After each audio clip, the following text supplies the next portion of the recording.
You're watching ABC4 News. Welcome back, everybody. It is that time of year again. Salt Lake City's winter inversion season has returned. Dr. Aaron Kobernick from the University of Utah Health joining us today to talk about this problem that we get every single year. And doctor, we're used to it, but it's a conversation that we need to continue having. So let's talk about how this inversion impacts people with asthma or different allergies. Yeah, so that's a great question. So what we see is really pollutants like particulate matter, particularly PM10, PM2.5, they tend to really accumulate underneath the valley floor.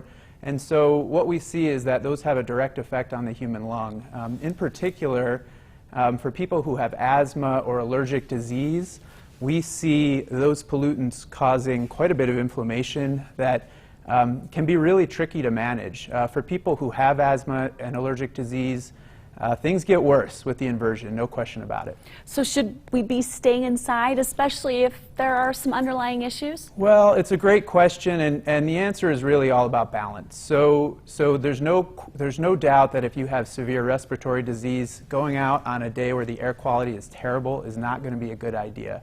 Now, for those people who have kind of mild asthma or a little bit of allergies, is it going to be terrible to go out on kind of a mildly polluted day? It's probably going to be okay, but the balance is really, what can I do to maintain my exercise and maintain my sanity, quite frankly, in this pandemic, and how do I balance that with health risk? And that's really the model for so many things we're facing right now. But here's an interesting question for you. For anybody, whether they have a problem or not, we go outside and we seem to cough when it's a bad inversion day.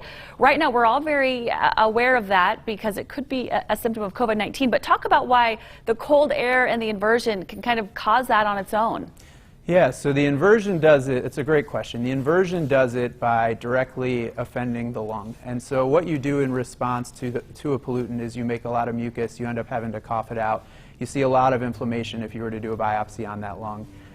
Dry air and cold air, that's another good question. So essentially, and a lot of us will go outside, go for a jog or whatever it is, notice that cold air makes us cough or makes us wheeze, makes us, really feel uncomfortable. And the reason is that the lung, the upper airway's job in the lung is to really make the air suitable for gas exchange, meaning it's got to be warm, it's got to be humidified. So really what you do is you end up clamping down if that air is very cold or very dry. That clamping down in asthmatics is even worse because they have really twitchy, hyperreactive lungs to begin with. So that can make things worse. But for everyone, for many people, we do see some degree of cough, some degree of wheeze, mucus production. All of that makes us uncomfortable, and all of it is a direct result of that cold, dry air. Okay, we are out of time, doctor, but quickly I do have to ask, since you're here with us, can the inversion make someone who might have COVID-19 be more of a problem?